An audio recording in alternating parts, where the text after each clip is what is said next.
Hi everybody, today let's look at the latest Stephen King offering.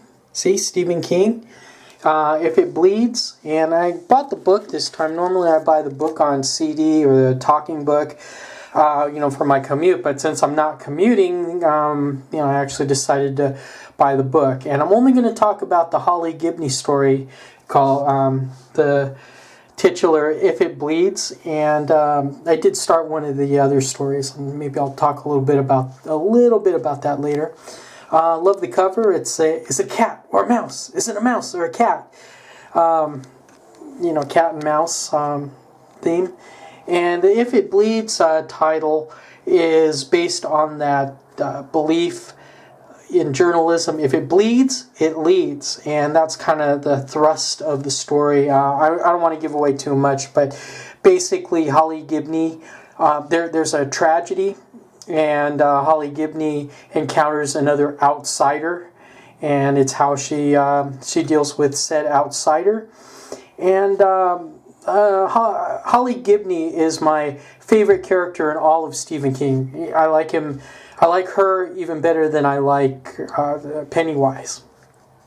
And I think she's the best character in all the Stephen King novels. And I didn't like I love the portrayal of her in the Mr. Mercedes TV series. Didn't like the portrayal of her too much in the Outsiders HBO show. I think that they kind of went out of their way to make her radically different than the Holly Gibney in the books and the Mr. Mercedes series. Don't get me wrong, I think she still stole the show, but I like the OCD-driven, insecure Holly that is in the novels. And it's just you want to go out and you just want to hug her. And she probably wouldn't like it, but that's kind of how a lot of people feel. But anyway, going back to the story, it's told in the third person in the present, and it's the dates. It takes place December 15, 2020, and it's now April, so this is kind of in the near future. Maybe Stephen King has something planned coming up. And it starts out where Holly sends, it's kind of on the back, Holly sends Ralph Anderson from The Outsiders, sends him, she sends him a letter, and she files reports to him periodically through her cell phone. And that's kind of an interesting plot device. And again, not getting too into the plot.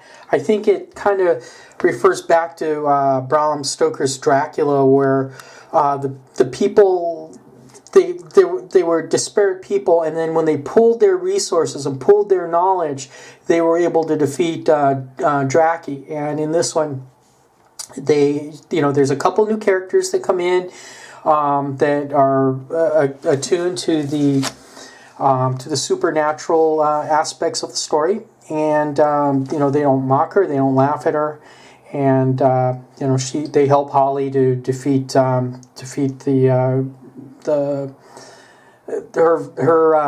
version of the outsider. And even though she's not with Ralph Anderson or Bill or anybody else, she holds her own. And I think that she, in a way, she's kind of grown as a character.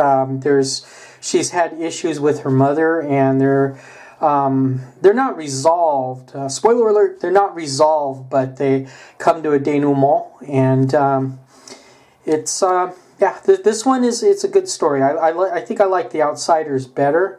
But this was pretty darn good, and once again, I actually read the story instead of listening to the book on CD. It would have been good. I'm not sure if it's read by the guy who read The Outsiders and the Mr. Mercedes books, but I hope so, because I like his characterization of Holly.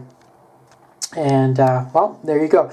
Now, I started reading the Mr. Harrigan's phone, and I'm not sure if it's going to be supernatural, but it's this kid who reads to an old guy that's kind of like apt pupil. And I think Hearts in Atlantis, Stephen King used that same plot device. But the kid wins the lottery and buys the guy, the older guy, a cell phone, and then stuff is going to develop out of that. I just kind of that's where I kind of ended. I just kind of wanted to get the if it bleeds talk. Talking about if it bleeds. I kind of wanted to get that done. So what do you think? Did you like the story If It Bleeds? What about the rest of the book? Once again, give me a hearty thumbs up. And to get your friends to subscribe it. Thanks for watching. Bye now.